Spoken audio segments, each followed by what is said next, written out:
Good evening बच्चों। Good evening sir. Good evening all of you. तो बच्चों हमने लास्ट क्लास में दो टाइप ऑफ वेलोसिटीज पढ़ी थी। पहली पढ़ी थी एस्केप वेलोसिटी, और एस्केप वेलोसिटी वो वेलोसिटी होती थी जिससे किसी भी ऑब्जेक्ट को हम अर्थ की सरफेस से प्रोजेक्ट करें। वो वेलोसिटी जिससे अर्थ सरफेस से किसी ऑब्जेक्ट को अगर प्रोजेक्ट किया जाए तो वो वापस अर्थ सरफेस पे रिटर्न नहीं होगी। यस और नो बच्चों? Yes sir. Yes sir. Yes. चलिए, तो अर्थ सरफेस से वो वेलोसिटी क्या हो, मिनिमम वेलोसिटी क्या हो कि वो अर्थ के ग्रेविटेशनल पुल से बाहर चली जाए। और अर्थ सरफेस के लिए यह वेलोसिटी हमने क्या निकाली थी बच्चों? अर्थ सरफेस के लिए ये वेलोसिटी हमने √2gm/r या फिर √2gr के बराबर निकाली थी बच्चों। क्लियर है बात? Yes sir. यस बच्चों, अर्थ सरफेस के लिए ये जो वेलोसिटी हमने बात आई, ये आई 11.2 किलोमीटर पर सेकेंड। अर्थ सरफेस के लिए वेलोसिटी 11.2 किलोमीटर पर सेकेंड होती है। और जो एस्केप वेलोसिटी होती है वो मास ऑफ बॉडी पे डिपेंड नहीं करती, एंगल ऑफ प्रोजेक्शन पे डिपेंड नहीं करती, और डायरेक्शन ऑफ प्रोजेक्शन पे डिपेंड नहीं करती। बच्चों क्या होगा अगर मैं अर्थ सरफेस से किसी एच हाइट पे जाके एस्केप वेलोसिटी के बारे में बात करूं? तो किसी हाइट से अगर एस्केप वेलोसिटी की बात करूं तो escape velocity will be equals to √2gm/r+h के बराबर हो जाएगी। अगर किसी अर्थ सरफेस से किसी एच हाइट पे जाके मैं एस्केप वेलोसिटी निकालूं तो उसके लिए एस्केप वेलोसिटी कुछ इस तरीके से आ जाएगी बच्चों। ठीक है? Yes sir. Yes.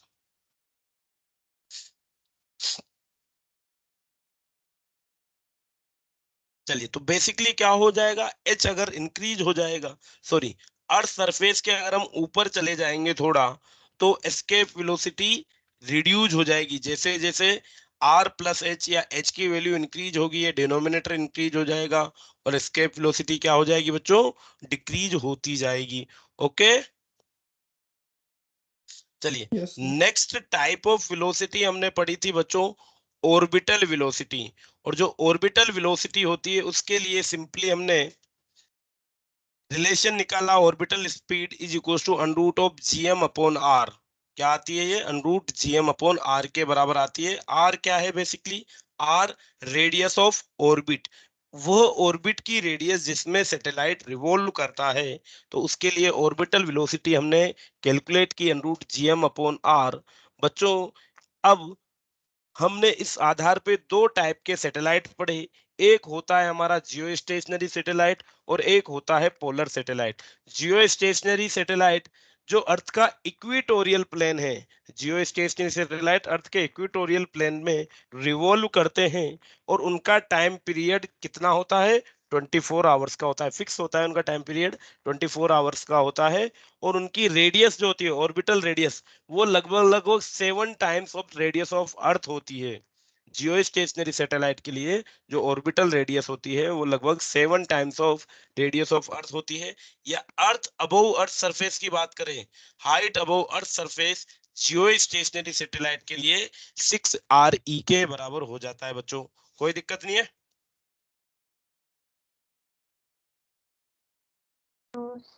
No.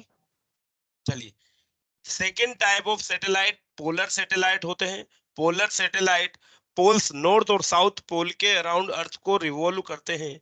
Basically जो पोलर सैटेलाइट होते हैं बच्चों वो लो ऑर्बिट सैटेलाइट होते हैं। ये लो ऑर्बिट सैटेलाइट होते हैं और इनका जो हाइट होता है, ऑर्बिटल हाइट होती है, वो बेसिकली 500 से 800 किलोमीटर। कितनी होती है इनके लिए हाइट? इनकी हाइट होती है 500 किलोमीटर से 800 किलोमीटर के अप्रोक्स होती है। बच्चों, अगर मान लीजिए हाइट 0 होती है तो ऑर्बिटल वेलोसिटी क्या मानी जाएगी? √gm/r के बराबर मानी जाएगी, जिसे हम √gr भी लिख सकते हैं। और एक रिलेशन हमने देखा था कि अगर कोई सैटेलाइट अर्थ के पास रिवॉल्व करता है, यहाँ पे for a satellite revolving near the earth surface h 0 हो जाएगा, तो ऑर्बिटल वेलोसिटी √gm/r या √gr के बराबर हो जाएगी। क्या ये ऑर्बिटल वेलोसिटी एस्केप वेलोसिटी से कुछ इस तरीके से रिलेट हो जाएगी? क्योंकि एस्केप वेलोसिटी अर्थ सरफेस पे कितनी होती है? एस्केप वेलोसिटी होती है √g(r). तो यहां से ve will be equals to √2 times of orbital velocity हो जाएगा। यस और नो? Yes, sir. यस। या फिर हम कह सकते हैं कि जो एस्केप वेलोसिटी है, जो एस्केप वेलोसिटी है वो ऑर्बिटल वेलोसिटी की 41% ज्यादा होती है। ठीक है, यस और नो? क्योंकि इसे क्या लिखा जा सकता है? इसे लिखा जा सकता है √2 vo। √2 की वैल्यू होती है बच्चों 1.41 वी नोट। तो यहां से क्या देखने को मिल रहा है कि एस्केप वेलोसिटी ऑर्बिटल वेलोसिटी की कितनी परसेंट? नियरली 41%. 41% ज्यादा होती है बच्चों। तो इस तरीके से हमने ऑर्बिटल वेलोसिटी को निकाला और उसके लिए टाइम पीरियड भी कैलकुलेट किया था। टाइम पीरियड भी हम यहाँ पे इस तरीके से कैलकुलेट कर सकते हैं। चलिए, नेक्स्ट हम बात करेंगे बच्चों energy of satellite, energy of orbiting satellite.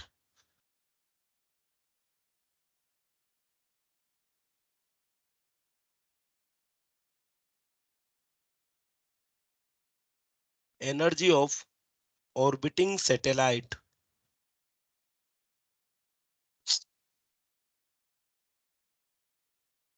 बच्चों, जब कोई सैटेलाइट किसी प्लेनेट के अराउंड रिवॉल्व करेगा तो उसकी ऑर्बिटल वेलोसिटी जो होगी वो क्या हो जाएगी? It will be equals to √gm/r0 के बराबर हो जाएगी। r0 क्या है? Orbital radius. यस और नो? Yes, sir. यस। और m क्या है? Mass of planet. तो ये इसकी ऑर्बिटल वेलोसिटी हो जाएगी। बच्चों, अगर मैं बात करूं कि जो सैटेलाइट रिवॉल्व कर रहा है, जैसे मान लीजिए ये प्लेनेट हो गया, और प्लेनेट जिसका मास m है, इसके अराउंड एक सैटेलाइट रिवॉल्व कर रहा है सर्कुलर ऑर्बिट पे कुछ इस तरीके से। ठीक है, इस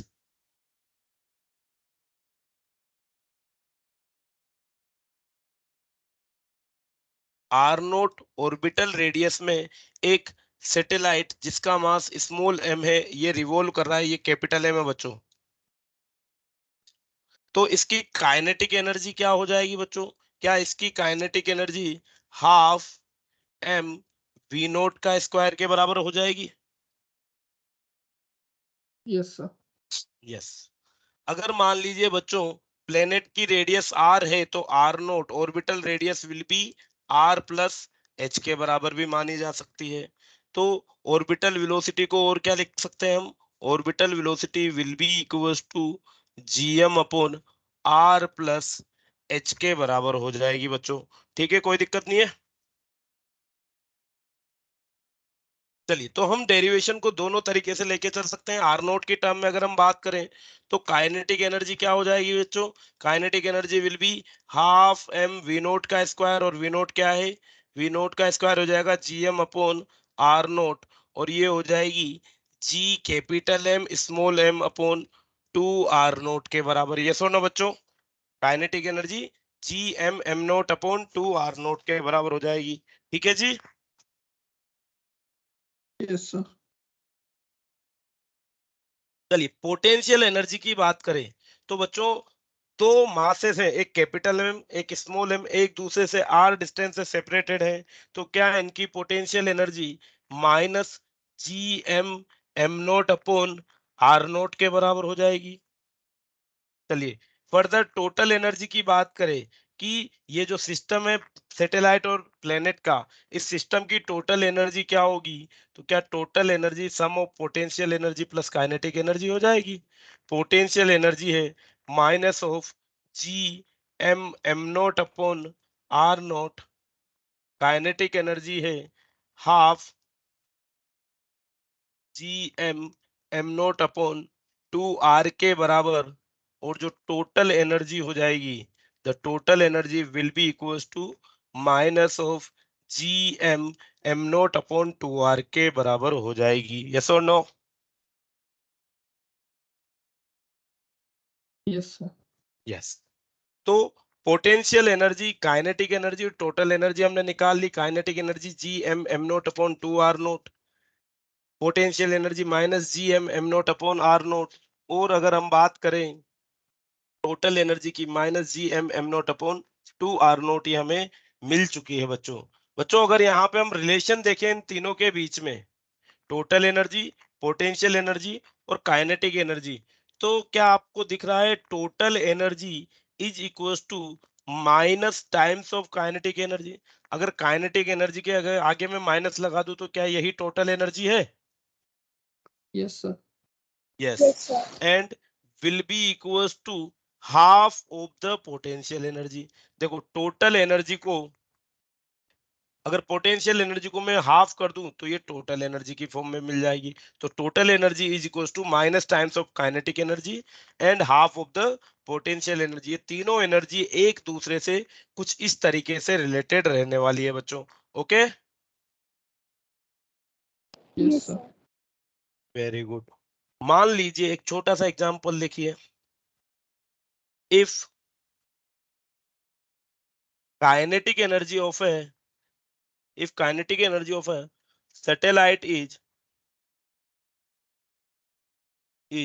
E naught, then its total energy, its total energy and potential energy will be। बच्चों इसकी अगर काइनेटिक एनर्जी ई नोट है तो इसकी टोटल एनर्जी और पोटेंशियल एनर्जी क्या क्या हो जाएंगी? सबसे पहले अगर मैं बात करूं टोटल एनर्जी, तो टोटल एनर्जी क्या होता है? Minus times of kinetic energy. तो टोटल एनर्जी तो हो जाएगी माइनस ई नोट के बराबर। बच्चों पोटेंशियल एनर्जी क्या हो जाएगी बताइए? Minus E naught by 2. Minus E note by 2 या माइनस का 2 ई नोट, बताइए। यहाँ पे देखोगे ना, ये रिलेशन देखोगे तो PE is equals to 2 types of minus के ई। यस और no? Yes. Yes, sir. Yes. तो total energy will be minus E nought, जो कि मैग्नीट्यूड वाइज काइनेटिक एनर्जी के बराबर ही होती है। Potential energy will be minus 2 times of kinetic energy. ठीक है बच्चों,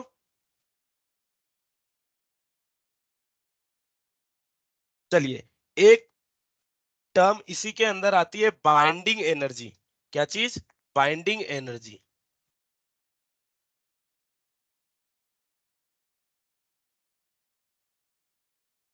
बच्चों बाइंडिंग एनर्जी क्या होती है? It is the minimum energy given to a satellite so that it escape away from the gravitational field. The minimum energy, it is the minimum energy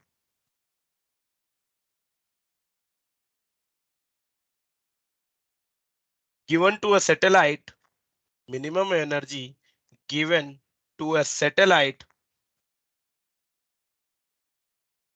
so that it escape away, so that it escape away, so that it escape away from the gravitational field of earth, from the gravitational field of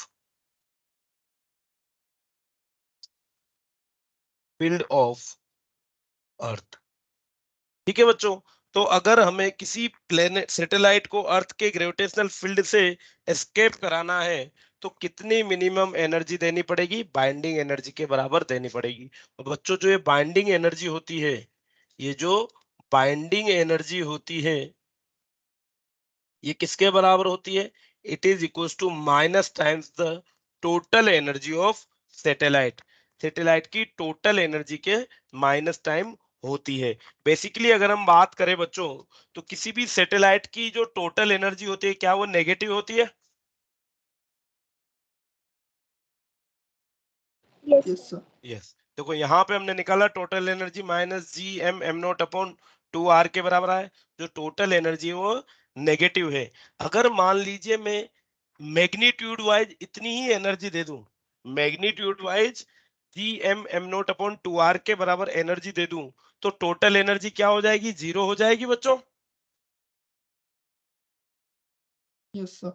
yes. अगर किसी external source से इतनी magnitude की energy दे दूं तो negative और positive मिलके टोटल जीरो हो जाएगी, और अगर टोटल एनर्जी जीरो हो जाएगी तो ये ग्रेविटेशनल फील्ड को, अर्थ के या प्लेनेट के ग्रेविटेशनल फील्ड को एस्केप करके चली जाएगी। देखो एस्केप वेलोसिटी के केस में भी हमने यही किया था, टोटल एनर्जी को जीरो कर दिया था। देख लीजिए, टोटल एनर्जी अर्थ सरफेस पे पोटेंशियल प्लस काइनेटिक, तो ये पोटेंशियल थी, और इसी के बराबर हाफ एम वी ई का स्क्वायर एक ऐसी एनर्जी दी कि टोटल एनर्जी क्या हो गई बच्चों, जीरो के बराबर हो गई। और जैसे ही टोटल एनर्जी जीरो हुई, ये अर्थ के ग्रेविटेशनल पुल को एस्केप कर देगा, अर्थ के ग्रेविटेशनल पुल से बाहर हो जाएगा। ठीक है बच्चों?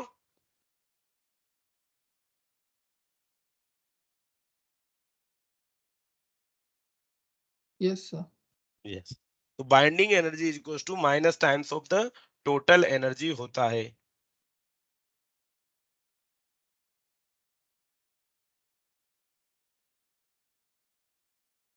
चलिए नेक्स्ट बच्चों, अगर हम बात करें, यहाँ पे हम बात कर रहे थे एनर्जीज की, तो हमने सिंपली ऑर्बिटल रेडियस को आर नोट लिख दिया था। आर नोट हमारा आर प्लस एच भी होता है। तो काइनेटिक एनर्जी हम चाहें तो G M M upon two R plus H लिखा जा सकता है। फर्दर पोटेंशियल एनर्जी की बात करें तो इसे minus G M M upon R plus H लिखा जा सकता है। और टोटल एनर्जी क्या हो जाएगी बच्चों, total energy will be minus G M M note upon two times of R plus H लिखा जा सकता है। सिंपली आर नोट को आर प्लस एच से रिप्लेस कर दिया, कोई दिक्कत नहीं है।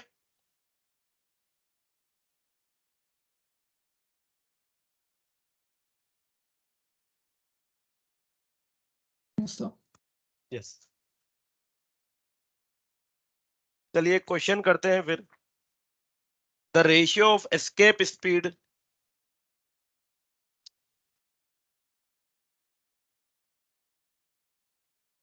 एग्जाम्पल देखिए बच्चों। The ratio of escape speed,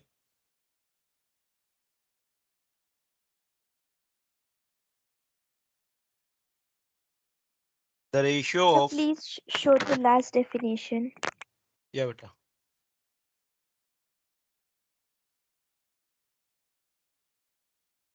the ratio of escape speed from two planets is, from two planets is 3:4, and ratio of their masses is, and ratio of their masses is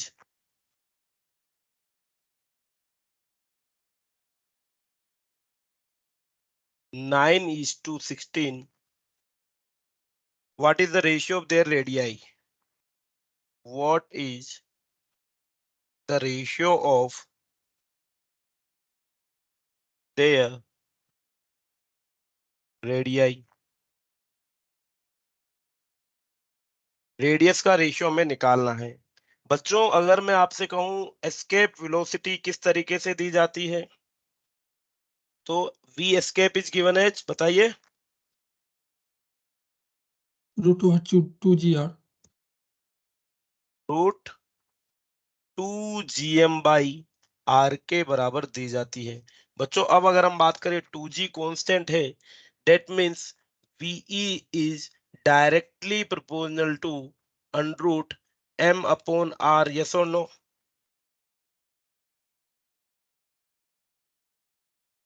लिखा जा सकता है, yes. तो इसे हम क्या लिख देंगे, VE1 upon VE2 will be equals to under root of M1 upon M2 multiplied by R2 upon R1। हमें रेडियाई का रेशियो निकालना है। चलिए क्या करते हैं, दोनों साइड स्क्वायर कर देते हैं। तो VE1 का स्क्वायर VE2 का square will be equals to M1 upon M2 multiplied by R2 upon R1। यहाँ से रेडियाई का रेशियो मिल जाएगा R1 upon R2 will be equals to M1 upon M2 multiplied by VE2 का square upon VE1 का square. बच्चों ratios हमें दे रखा है, मास के रेशियो क्या है 9:16, यस और no, Yes, sir. Yes. Multiplied by velocity, escape velocity के रेशियो के बराबर। तो escape velocity VE1 upon VE2 हमें दिया हुआ है 3:4, यहाँ पे हम यूटिलाइज करेंगे VE2 अपॉन VE1 जो कि हो जाएगा 4/3। सो 4/3 का स्क्वायर, इसको अगर हम सोल्व करेंगे तो ये हमें मिलेगा 9/16 मल्टीप्लाइड बाय 16/9 और ये आ जाएगा 1। तो इनकी रेडियाई क्या हो जाएंगी, इक्वल हो जाएंगी, यस और नो। Yes, sir. यस बच्चों, कभी Yes, sir. कभार क्या होता है, हमें इंस्टेड ऑफ मास जो मीन मास डेंसिटी है, क्वेश्चंस रो की टर्म में, रो क्या होता है, मीन मास डेंसिटी की टर्म में दे दिया जाता है। और जब मीन मास डेंसिटी की टर्म में क्वेश्चन पूछ लिया जाए तो वी एस्केप क्या हो जाएगा, देखो V escape will be equals to under root of 2g। m को क्या लिखा जा सकता है, 4/3 pi R cube, mean mass density, yes और नो बच्चों। ये हो गया मास के लिए expression divided by R square. So V escape will be equals to under root of 2g 4/3 pi R rho, yes और नो बच्चों।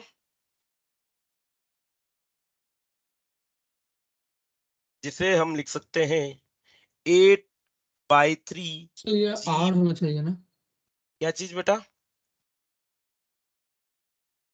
कहाँ पे बेटा बताइएगा। R² जो लिखा है वो। ओके बेटा, यस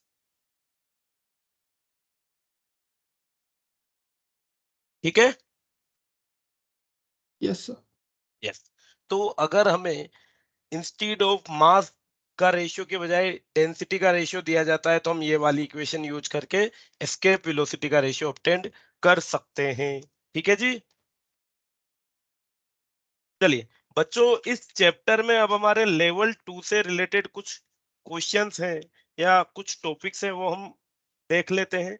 लेवल 2 से रिलेटेड क्वेश्चंस, बच्चों हमने इलेक्ट्रिक पोटेंशियल के बारे में पढ़ा था, इलेक्ट्रिक सॉरी ग्रेविटेशनल फील्ड और ग्रेविटेशनल पोटेंशियल के बारे में पढ़ा था। ग्रेविटेशनल फील्ड इंटेंसिटी आई के बारे में हमने पढ़ा, एक होलो स्फीयर के लिए या एक सॉलिड स्फीयर के लिए पढ़ा था बच्चों।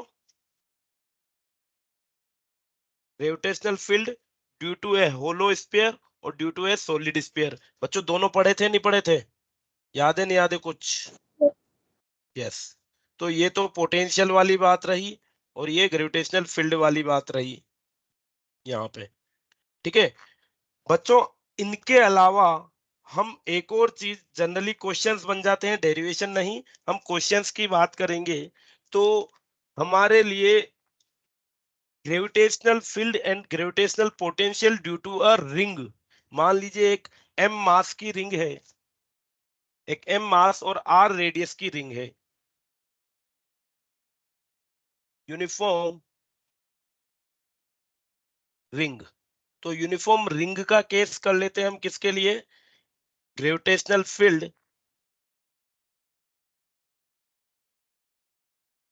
Gravitational field and potential. तो बच्चों मान लीजिए कि ये एक m मास और r रेडियस की रिंग है, ये इस रिंग का सेंटर हो गया। बच्चों ये रिंग जो रखी हुई है, ये मैंने बोर्ड के प्लेन के परपेंडिकुलर रख दी है। ये रिंग कुछ इस तरीके से रखी हुई है कि बोर्ड के प्लेन के परपेंडिकुलर है, और ये एक ऐसी एक्सिस है जो रिंग के सेंटर से पास हो रही है। ये एक्सिस रिंग के सेंटर से पास हो रही है। मान लीजिए बच्चों, जो रिंग है, रिंग की रेडियस r है और रिंग का मास m है। तो इस m मास की रिंग से एक ऐसा पॉइंट, m मास की रिंग से मैं एक ऐसा पॉइंट ले लेता हूं, पॉइंट P, जो इसकी एक्सिस पे लाई करता है, पॉइंट P इसकी एक्सिस पे लाई करता है, और पॉइंट P की डिस्टेंस सेंटर ऑफ रिंग से मान लेते हैं x है, यहां से ये डिस्टेंस x है। तो बच्चों अगर मैं बात करूं the intensity of gravitational field at point P, point P पे ग्रेविटेशनल फील्ड की इंटेंसिटी क्या होगी, तो ये हो जाएगी it will be equals to minus of G M X divided by R square plus X square raise to power 3/2। इतना gravitational field इस पॉइंट पी पे मिलेगा बच्चों। और जो डायरेक्शन हो जाएगी वो हो जाएगी towards the centre of ring की तरफ। ओके बच्चों, समझ में आई बात? Yes, sir. ग्रेविटेशनल फील्ड की इंटेंसिटी हो जाएगी minus G M X upon R square plus X square raise to power 3/2 के बराबर। ठीक है, डायरेक्शन हो जाएगी टुवर्ड्स द सेंटर। बच्चों अगर मैं बात करूं कि at the axis of ring या at the centre of ring, axis पे तो बात कर ही रहे हैं, at the centre of ring. बच्चों सेंटर ऑफ रिंग पे एक्स की वैल्यू क्या हो जाएगी? 0। 0. जीरो।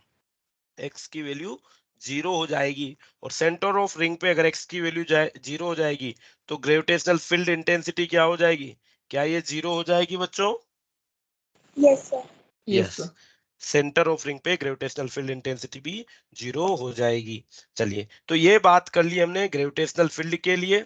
इसका वेरिएशन अगर हम प्लॉट करें बच्चों, तो जैसे जैसे पहले ये क्या है, डायरेक्टली प्रोपोर्शनल है, ठीक है, एक लिमिट तक ये इंक्रीज करती है और फिर ये वापस से डिक्रीज करना था। डायरेक्टली प्रोपोर्शनल नहीं बोलेंगे, एक्चुअली यहाँ पे डिवीजन में भी एक्स स्क्वायर है, तो थोड़ा कॉम्प्लेक्स सा मेथड है। हम कॉम्प्लेक्स सा इक्वेशन है डिपेंडेंसी, आईपी की एक्स के साथ डिपेंडेंसी थोड़ी सी कॉम्प्लेक्स थी है। पहले ये क्या करती है, इंक्रीज करती है और फिर ये डिक्रीज करती है बच्चों। अगर हम इसको प्लॉट करते हैं तो ये प्लॉट हमें कुछ इस तरीके से विजिबल होगा बच्चों।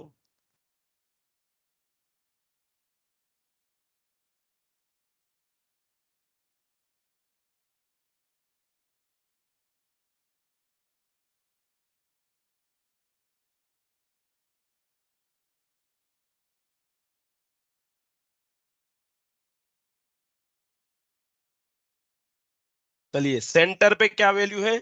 0 है। सेंटर से अगर हम पॉजिटिव एक्स डायरेक्शन में बढ़ते हैं तो इंटेंसिटी पहले इंक्रीज हो रही है, फिर ये अपनी मैक्सिमम पीक वैल्यू पे पहुंचेगी और फिर ये वापस डिक्रीज होती जाएगी बच्चों।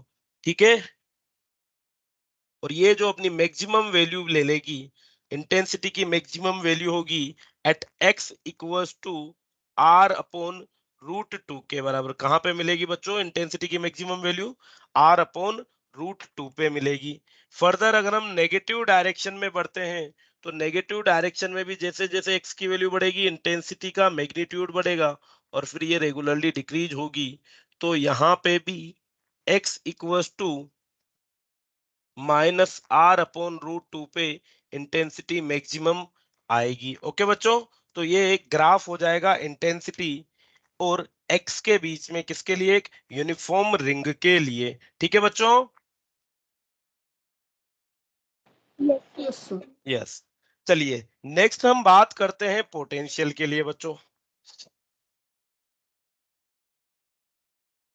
तो रिंग की एक्सिस पे किसी पी पॉइंट पे, फर्दर मान लीजिए कि रिंग की एक्सिस पे सेंटर से एक्सिस्टेंस पे पॉइंट पी पे अगर मैं पोटेंशियल की बात करता हूं तो ये पोटेंशियल क्या हो जाएगा बच्चों? The potential at point P VP will be equals to, ये हो जाएगा बच्चों minus GM upon R square plus X square raise to power 1/2 के बराबर। कितना हो जाएगा? -gm r² plus X square raise to power 1/2 के बराबर ये पोटेंशियल हमें मिल जाएगा। ठीक है बच्चों, अब अगर यहाँ पे क्या हम x की वैल्यू 0 पुट करते हैं तो क्या पोटेंशियल 0 होगा? No, sir. No. So at centre of ring पे x इक्वल्स टू 0 हो जाएगा और यहाँ पे पोटेंशियल क्या मिल जाएगा बच्चों? The electric potential will be v centre will be equals to -gm upon r के बराबर। यस और नो?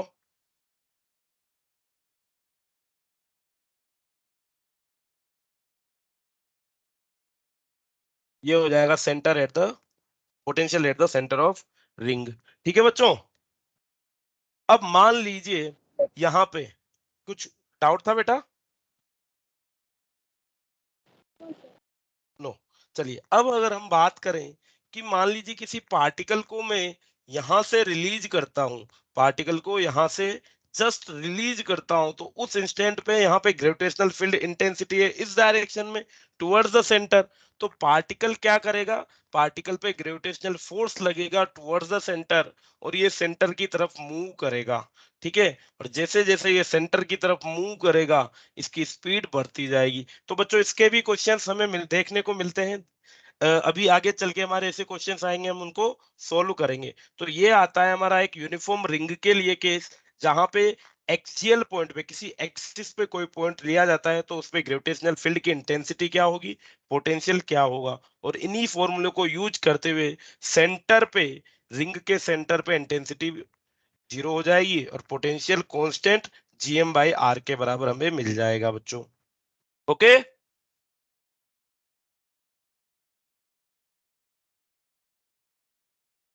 चलिए नेक्स्ट हम बात करते हैं relationship between gravitational field and potential. बच्चों ये जो चीज पढ़ रहे हैं ना हमने कि एक स्फीयर के लिए, सॉलिड स्फीयर या होलो स्फीयर के लिए फील्ड क्या होता है, पोटेंशियल क्या होता है, रिंग के लिए फील्ड क्या होता है, पोटेंशियल क्या होता है, ये सारी की सारी चीजें हम 12th में वापस इलेक्ट्रिक फील्ड के लिए पढ़ेंगे। अभी ग्रेविटेशनल फील्ड के लिए पढ़ रहे हैं, वहां ग्रेविटेशन इलेक्ट्रिक फील्ड के लिए पढ़ेंगे। और बच्चों ये मान के चलिए कि 11th का एक चैप्टर हमारे साथ के साथ यहीं कवर अप हो रहा है।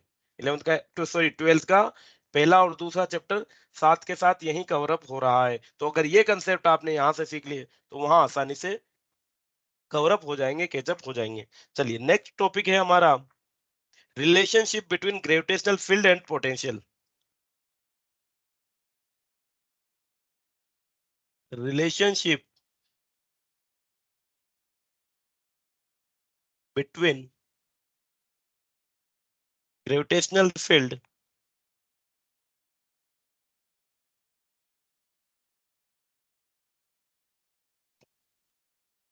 And potential.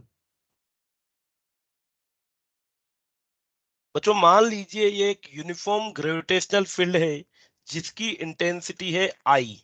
एक यूनिफॉर्म ग्रेविटेशनल फील्ड है जिसकी इंटेंसिटी आई है,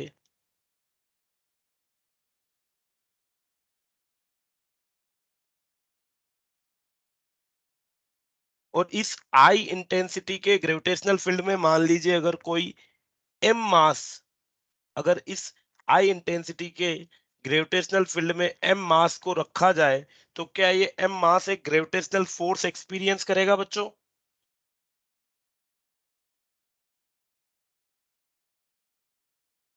ग्रेविटेशनल फील्ड में किसी मास को रखा जाएगा, अर्थ के ग्रेविटेशनल फील्ड में कोई मास रखेगा तो अर्थ उसे अट्रैक्ट करती है ना बच्चों।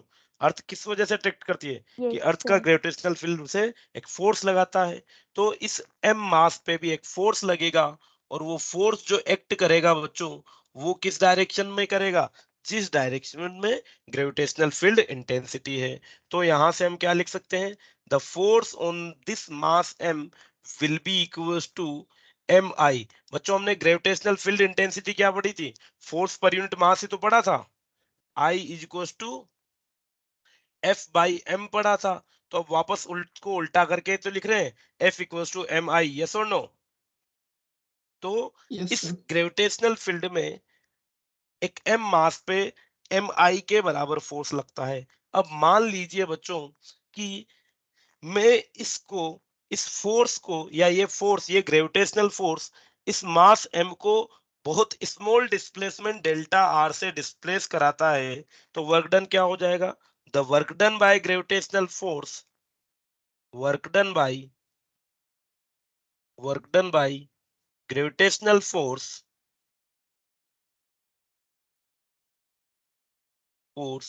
इन डिस्प्लेसिंग इट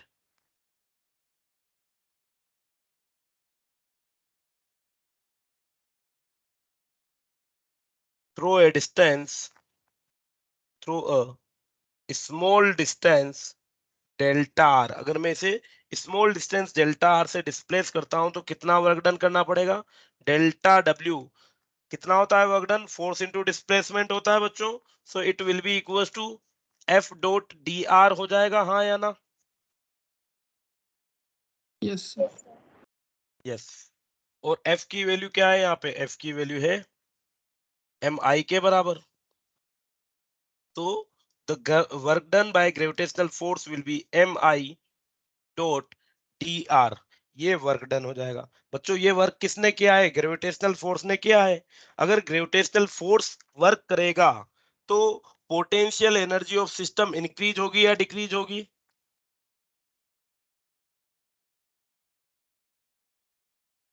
जब एक्सटर्नल फोर्स वर्क करता है तो पोटेंशियल एनर्जी इंक्रीज करती है, और जब कंजर्वेटिव फोर्स वर्क करता है तो पोटेंशियल एनर्जी डिक्रीज होती है। बच्चों बताई थी ये बात आपको, कोई आइडिया? मयूरी? Yes, sir. क्या बताया था? Work done by conservative force, अगर कंजर्वेटिव फोर्स वर्क करता है तो पोटेंशियल एनर्जी डिक्रीज होती है, और एक्सटर्नल फोर्स वर्क करता है तो पोटेंशियल एनर्जी इंक्रीज होती है। यहाँ पे कौन वर्क कर रहा है बच्चों? यहाँ पे ग्रेविटेशनल फोर्स वर्क कर रहा है। ग्रेविटेशनल फोर्स कंजर्वेटिव फोर्स है, तो पोटेंशियल एनर्जी डिक्रीज होगी। या बेसिकली अगर हम कहें कि the change in potential energy, the change in potential energy delta U negative होगा, तो वो किसके बराबर होगा, माइनस ऑफ डेल्टा डब्ल्यू के बराबर। जितना कंजर्वेटिव फोर्स ने वर्क किया उतनी ही पोटेंशियल एनर्जी डिक्रीज हो जाती है बच्चों। तो डेल्टा यू या change in potential energy will be equals to minus delta W, and it will be equals to M I dot D R. Yes और नो बच्चों? चलिए, हम बहुत क्लोज है रिलेशन निकालने के लिए। बच्चों हमने पोटेंशियल क्या पढ़ा था, पोटेंशियल, ग्रेविटेशनल पोटेंशियल पढ़ा था, work done per unit mass, work done per unit mass पढ़ा था। तो delta V will be equals to work done per unit of mass delta U by M. Delta U की value क्या निकली हमारे, M I dot D R upon M, और यहां से रिलेशन मिल गया चेंज इन ग्रेविटेशनल पोटेंशियल। मान लीजिए जब मैंने इसको डेल्टा आर लेंस से डिस्प्लेस कराया तो कुछ ना कुछ पोटेंशियल चेंज हुआ होगा, और वो चेंज इन पोटेंशियल किसके बराबर होगा, minus of I dot D R के बराबर हो जाएगा बच्चों। और यही रिलेशनशिप है हमारा ग्रेविटेशनल फील्ड और ग्रेविटेशनल पोटेंशियल के बीच में। ठीक है बच्चों? Delta V Yes, equals sir. To minus I dot D R के बराबर, या इसे हम ऐसे भी लिख सकते हैं, I equals to minus delta V upon delta R. ठीक है बच्चों, दोनों रूप में ये हमें मिल सकता है। चलिए, तो ये रिलेशनशिप हमने निकाली है ग्रेविटेशनल फील्ड और ग्रेविटेशनल पोटेंशियल के बीच में। बच्चों नेक्स्ट टॉपिक जो है हमारा, हम बात करेंगे, हमने केपलर के लॉ पढ़े थे। केपलर के लॉ में हमने बात की थी, एक सेकेंड होल्ड कीजिएगा बच्चों। जब हमने केपलर के लॉ पढ़े थे तो पहला लॉ कहता था कि जो प्लेनेट सन के अराउंड रिवॉल्व करता है वो एक इलेप्टिकल पाथ में मूव करता है। यस और नो? Yes, sir. यस। चलिए, तो हम इलेप्टिकल ऑर्बिट के बारे में कुछ बात कर लेते हैं कि प्लेनेट जो होता है वो सन के अराउंड इलेप्टिकल पाथ में मूव करता है, कुछ इस तरीके से।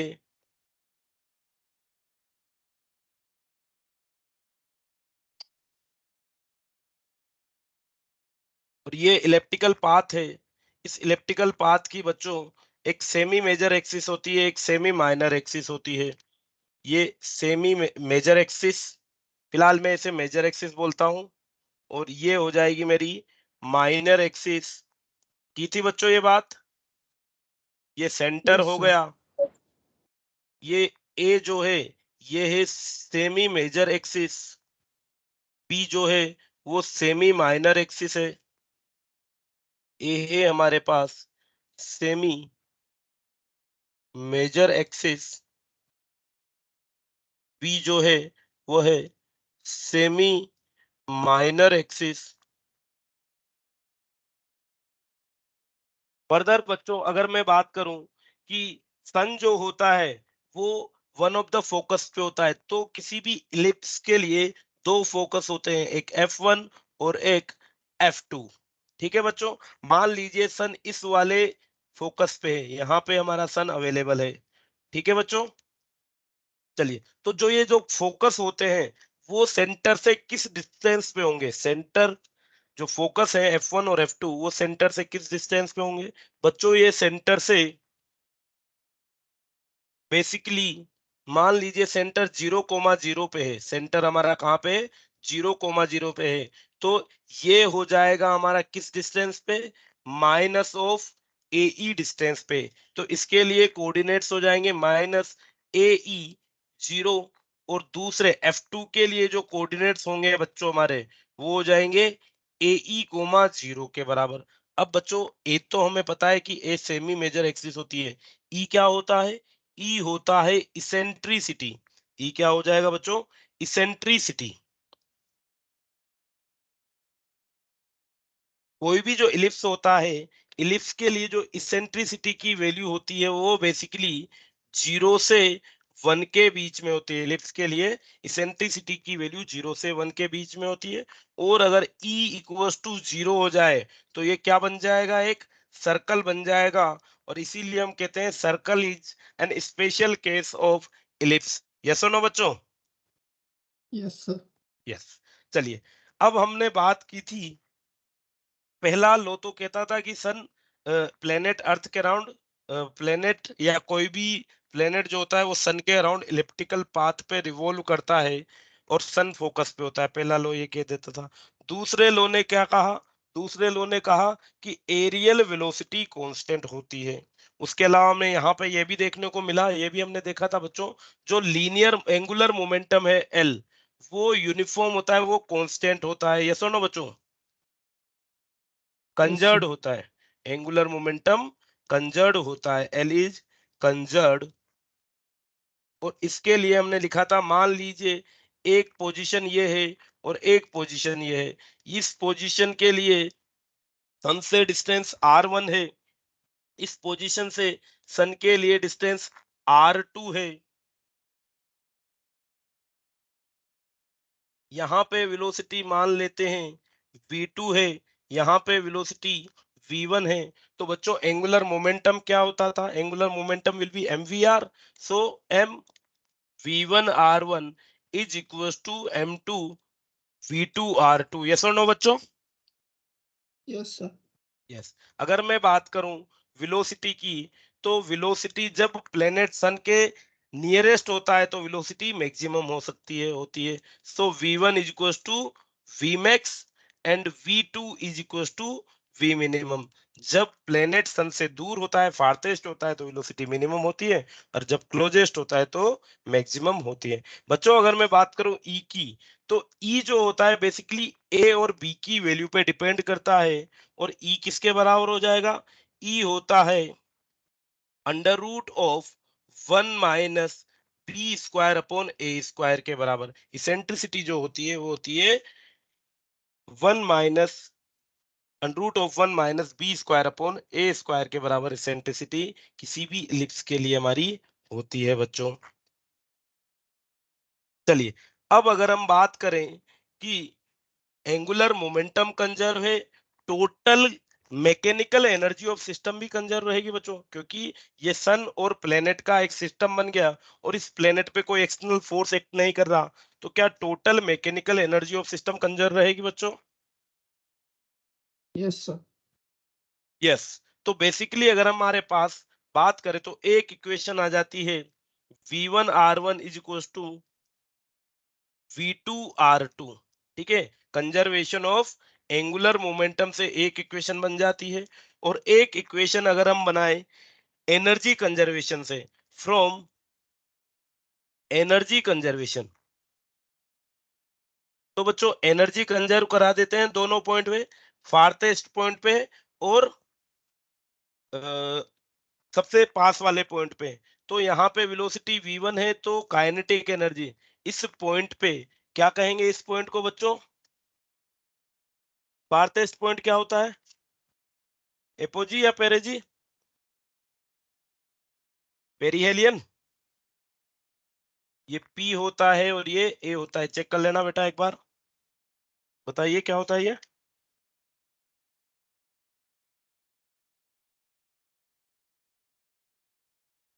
चलिए, तो ये होता है पेरीहेलियन और ये होता है एपीहेलियन, ठीक है।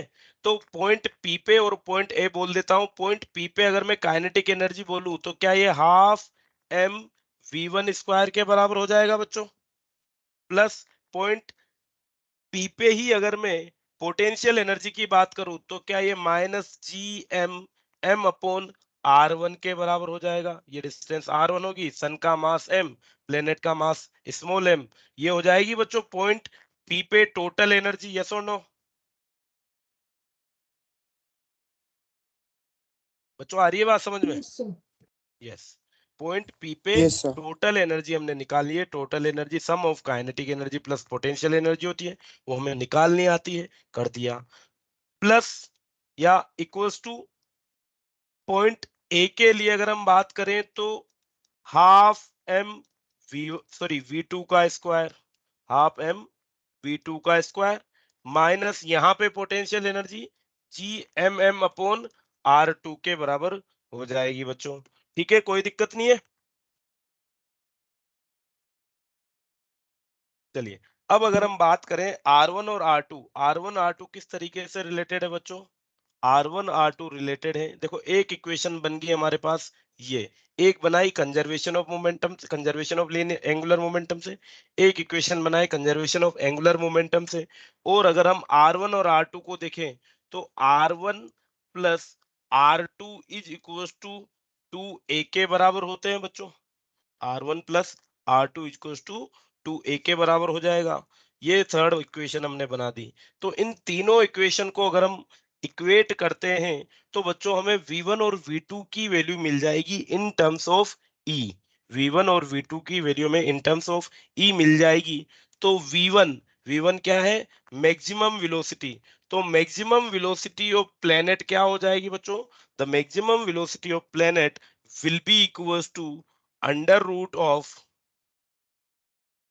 gm upon a 1 plus e upon 1 minus e के बराबर हो जाएगी। ये तो हो जाएगी maximum velocity of planet. Further अगर हम बात करें मिनिमम वेलोसिटी ऑफ प्लैनेट, तो minimum velocity of planet v minimum will be equals to under root of gm upon a 1 minus E upon 1 plus E के बराबर हो जाएगी बच्चों, ठीक है। तो कभी कभी डायरेक्ट डेरिवेशन वगैरह नहीं पूछा जाता हमसे, डायरेक्ट मिनिमम वेलोसिटी और मैक्सिमम वेलोसिटी के लिए एक्सप्रेशन पूछ लिया जाता है। तो वो मिनिमम वेलोसिटी और मैक्सिमम वेलोसिटी इन इक्वेशंस के द्वारा दी जाएगी, ठीक है बच्चों। Yes, sir. Yes,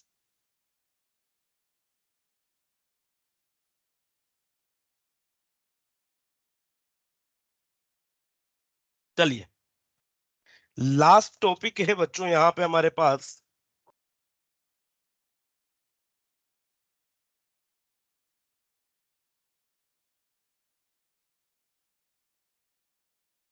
shape of trajectories corresponding to different velocities. किसी पार्टिकल को मैं अर्थ सरफेस से किसी h हाइट से थ्रो करता हूं, ठीक है, किसी पार्टिकल को अर्थ सरफेस से h हाइट से मैं प्रोजेक्ट करूंगा तो क्या शेप्स मिलेंगी, देखिएगा। The shapes of trajectories, shapes of trajectories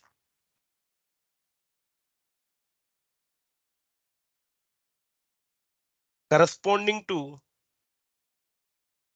shape of trajectory corresponding to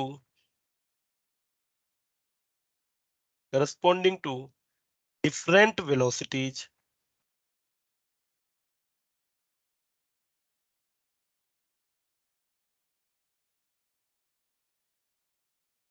बच्चों एक मिनट वेट कीजिएगा, मैं डायग्राम दिखा देता हूं आपको।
चलिए बच्चों, मैं डायरेक्ट बना के बता देता हूं आपको। बुक है आपके पास?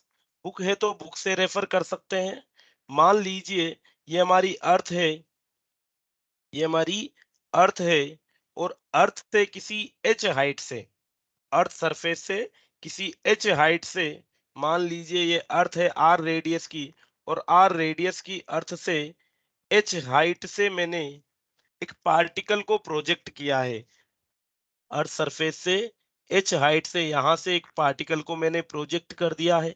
ठीक है, अलग अलग वेलोसिटीज से मैं प्रोजेक्ट करूंगा। सबसे पहले मैं बात करता हूं ट्रेजेक्ट्री वन। ट्रेजेक्ट्री वन की अगर मैं बात करूं, बच्चों मान लीजिए मैंने पार्टिकल को एक ऐसी वेलोसिटी से प्रोजेक्ट किया, that is v is less than orbital velocity. इस एच हाइट के करस्पॉन्डिंग, इस एच हाइट के करस्पॉन्डिंग जो ऑर्बिटल वेलोसिटी होगी, उसके कंपैरिजन में बहुत कम वेलोसिटी से मैंने प्रोजेक्ट किया है। तो क्या होगा बच्चों, ये एक क्लोज इलिप्स में, ये क्या ट्राई करेगा, एक इलिप्स में रिवोल्व करने की कोशिश करेगा। एक ऐसा इलिप्स बन जाएगा कुछ इस तरीके से बच्चों।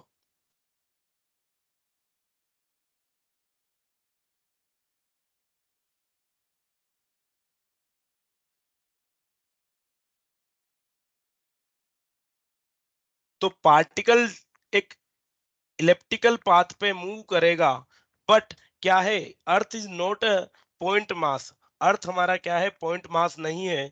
तो अर्थ अगर पॉइंट मास होता तो बच्चों इस स्पीड के लिए, v less than orbital speed के लिए ये क्या करता, एक इलेप्टिकल पाथ को फॉलो करता।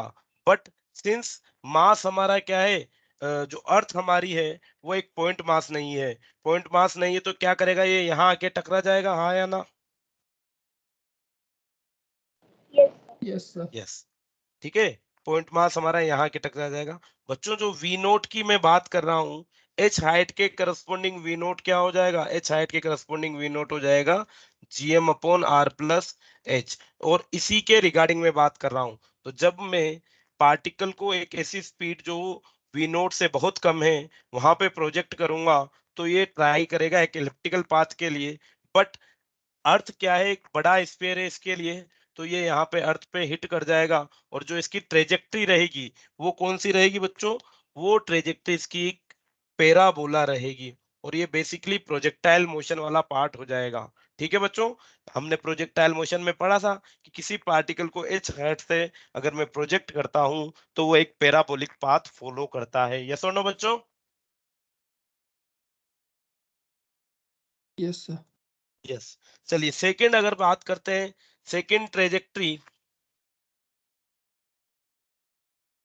सेकेंड ट्रेजेक्टरी की अगर हम बात करें तो बच्चों, अब यहाँ पे अगर मैं v को v नोट के कंपेरेबल लेता हूँ, लेस भी लूंगा बट ज्यादा छोटा नहीं होगा। ठीक है, कंपेरेबल लेते हैं। तो कंपेरेबल के केस में यहाँ पे हमें क्या मिलेगा, देखो बच्चों, कंपेरेबल के केस में हमें एक बेसिकली इलेप्टिकल ऑर्बिट मिल जाएगा कुछ इस तरीके से।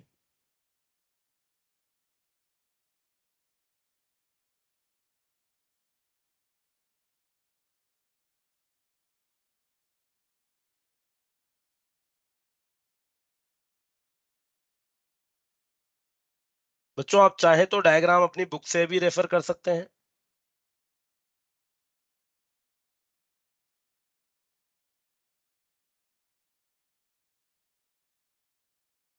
ठीक है, तो अगर हम इसे और एक ऐसी वेलोसिटी जो ऑर्बिटल वेलोसिटी के कंपेरेबल है उससे प्रोजेक्ट करेंगे, तब ये एक इलेप्टिकल पाथ फॉलो करेगा बच्चों। क्या करेगा, इलेप्टिकल पाथ फॉलो करेगा। ठीक है, फर्दर अगर हम बात करें कब, कि अगर मैं इसको एक ऐसी स्पीड जो एग्जैक्टली किसके बराबर हो, ऑर्बिटल स्पीड के बराबर हो, और जब ऑर्बिटल स्पीड से मैं इसको प्रोजेक्ट करूंगा तो ये क्या करेगा, एक सर्कुलर पाथ। क्या करेगा बच्चों, ये एक सर्कुलर पाथ। तो अर्थ के सेंटर के अबाउट किसी सर्कुलर पाथ पे ये रिवॉल्व करेगा। ओके बच्चों, समझ में आई बात? Yes, sir. तो Yes, तीन sir. केस हमने पढ़े। पहला केस, चलिए, पहला केस, जब v is less than v note, तो उसके करस्पॉन्डिंग ये पैराबोलिक पाथ फॉलो करेगा। जब v is nearly equals to but less than v naught करेगा तो ये एक इलिप्टिकल पाथ फॉलो करेगा। और जब v equals to v naught orbital velocity के बराबर आ जाएगा, तब ये एक सर्कुलर पाथ फॉलो करेगा बच्चों। फर्दर हम बात करते हैं ट्रेजेक्ट्री फॉर ट्रेजेक्ट्री 4 में क्या हो रहा है बच्चों, हम इसे एक ऐसी वेलोसिटी से प्रोजेक्ट कर रहे हैं जो ग्रेटर देन ऑर्बिटल वेलोसिटी है but less then escape velocity है। तो h हाइट के करस्पॉन्डिंग जो एस्केप वेलोसिटी होगी वो कितनी हो जाएगी बच्चों, h हाइट के करस्पॉन्डिंग एस्केप वेलोसिटी हम क्या मान के चलेंगे, gm 2 gm upon r plus h के बराबर मान के चलेंगे। और जब हम इसे एक ऐसी स्पीड जो एस्केप वेलोसिटी से कम और ऑर्बिटल वेलोसिटी से ज्यादा स्पीड से फेंकेंगे, तो बेसिकली ये एक क्लोज ऑर्बिट होगा। ये सारे के सारे क्या है बच्चों, क्लोज ऑर्बिट, पहला दूसरा और तीसरा एक क्लोज ऑर्बिट बना रहे हैं, यस और नो। इनका जो पाथ है वो क्लोज है, पहले का देख लो चाहे दूसरे का देखो तीसरे का देख लो, तो तीनों के लिए तो क्लोज ऑर्बिट है। अगेन फोर्थ के लिए भी ये क्या होगा बच्चों, एक क्लोज ऑर्बिट होगा इलिप्टिकल शेप का। Closed orbit of elliptical shape with e greater than e less than 1 क्या हो जाएगा, ये अगेन एक इलिप्टिकल पाथ बनाएगा क्लोज ऑर्बिट का, जिसके लिए e की वैल्यू 1 से छोटी होगी। बच्चों नेक्स्ट अगर हम बात करें, क्या आएगी, एस्केप वेलोसिटी के बराबर। अगर मैं ट्रेजेक्ट्री 5 जहां पे स्पीड ऑफ प्रोजेक्शन क्या हो जाएगी मेरी, एग्जैक्टली एस्केप वेलोसिटी के बराबर हो जाएगी, तो अब क्या होगा बच्चों, अब इस केस में ये एक ओपन ऑर्बिट बनाएगा। क्या बनाएगा, ओपन ऑर्बिट बनाएगा। ओपन ऑर्बिट क्यों बनाएगा, देखो क्लोज ऑर्बिट बनाता किस लिए, क्योंकि इसे वापस जिस पॉइंट पे फेंका वहीं आना था। तो कब आएगा, पॉइंट ऑफ प्रोजेक्शन पे वापस उसी टाइम आएगा जब एक क्लोज ऑर्बिट बनता है, ठीक है। बट हमने इसे एस्केप वेलोसिटी से फेंक दिया, तो ये एक ओपन ऑर्बिट बनाएगा क्योंकि इसे वापस अपने इनिशियल पोजीशन पे नहीं आता। तो अगर मैं एस्केप वेलोसिटी के बराबर फेंकता हूं, तो ये एक ओपन ऑर्बिट बनाएगा और कुछ इस तरीके से मूव करने वाला है बच्चों। बच्चों ट्रेजेक्ट्री 4 भी क्या होगी, एक इलिप्टिकल पाथ ही होने वाली है, यस और नो। Yes, sir. यस। चलिए लास्ट अगर हम बात करें कि ट्रेजेक्ट्री 6 क्या स्पीड रखने वाला हूं, बताइए कोई idea. The greater than escape velocity. v greater than escape velocity. और जब मैं पार्टिकल को v greater than escape velocity से फेंकूंगा, तो क्या हो जाएगा बच्चों, यहाँ पे अगेन एक ओपन ऑर्बिट बनने वाला है। अगेन ओपन ऑर्बिट बनेगा बच्चों। यहाँ पे अगर हम बात करें तो जो इसेंट्रिसिटी होगी ये हमारी लगभग लगभग 1 के बराबर हो जाएगी, और यहाँ पे इसेंट्रिसिटी ग्रेटर देन 1 के बराबर हमें मिलेगी, ठीक है बच्चों। तो इस तरीके से ये 6 ऑर्बिट्स होती हैं। पहली ऑर्बिट जहां पे ऑर्बिटल वेलोसिटी से बहुत कम, दूसरी और ट्रेजेक्ट्री जहां पे ऑर्बिटल वेलोसिटी के कंपेरेबल, तीसरे में इक्वल, चौथे में लेस देन एस्केप, पांचवे में इक्वल टू एस्केप, और छठे में ग्रेटर देन एस्केप। अलग अलग स्पीड्स के लिए अलग अलग तरीके का कर्व मुझे मिलेगा।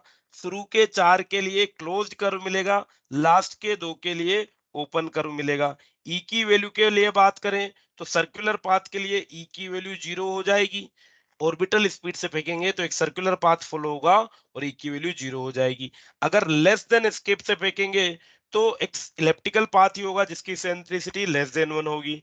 अगर बात करें एस्केप वेलोसिटी के बराबर फेंकते हैं तो ओपन ऑर्बिट होगा, इसेंट्रिसिटी 1 हो जाएगी।